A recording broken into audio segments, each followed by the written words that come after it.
New year की शुरुआत बहुत खराब गई है यार। इसरो का 2026 का पहला mission PSLV C62 actually fail हो गया। और ये तब हुआ है जब पीएसएलवी हमारे इसरो का सबसे सक्सेसफुल रॉकेट माना जाता है। पिछले 33 ईयर्स के अंदर पीएसएलवी 64 उड़ान भर चुका है, जिसमें से सिर्फ और सिर्फ 4 ही फेल हुई हैं।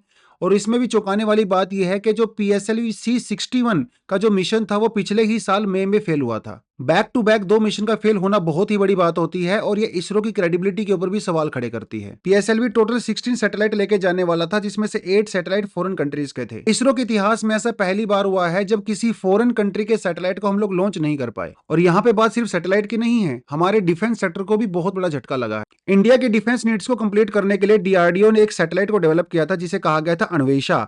और पीएसएलवी C62 का जो मिशन था ना, इसके अंदर सबसे इंपॉर्टेंट बात यही थी कि इन्होंने अन्वेषा को ऑर्बिट के अंदर सेटअप करना था। और ये अन्वेषा हमारे लिए बहुत ही ज्यादा इंपॉर्टेंट था, क्योंकि अन्वेषा से हम लोग पाकिस्तान और चाइना यानी कि तिब्बत के अंदर जो भी होता है, पाकिस्तान के बॉर्डर के अंदर जो भी होता है, उनकी फोटो खींच सकते थे, उनको सर्विलियंस कर सकते थे, जो वॉर टाइम में हमारे काम आ सकता था। और सबसे सरप्राइजिंग बात यह है कि जो मई में मिशन हमारा फेल हुआ था और जो अभी फेल हुआ है, दोनों के अंदर सेम ही गलती हुई है। मतलब हमारे दोनों ही मिशन स्टेज 3 के अंदर जाके फेल हुए हैं। देखिए, जो पीएसएलवी रॉकेट होता है ना, इसकी 4 स्टेज होती हैं।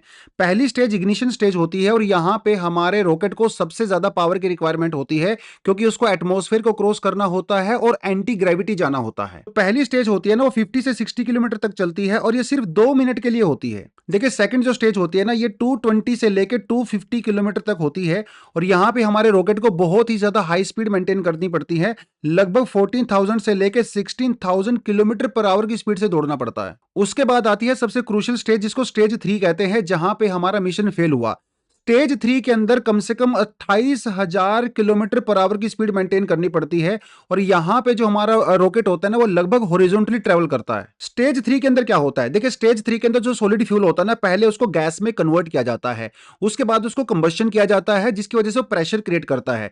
तो जितना ज्यादा कंबस्शन होता है, उतना ही ज्यादा प्रेशर क्रिएट होता है और उतनी ही ज्यादा स्पीड मेंटेन होती है। लेकिन कभी कभी किसी लीकेज की वजह से प्रॉपर प्रेशर मेंटेन नहीं हो पाता है, जिससे हमारी सैटेलाइट की एक्सेलरेशन यानी कि उसकी स्पीड कम हो जाती है और वो ग्रेविटी की वजह से नीचे आने लगता है और वो फेल हो जाता है। देखिए, इसमें तो कोई डाउट नहीं है कि इन 2 लगातार इंसिडेंट के बाद इसरो की जो क्रेडिबिलिटी है उसको डेफिनेटली नुकसान तो हुआ ही होगा।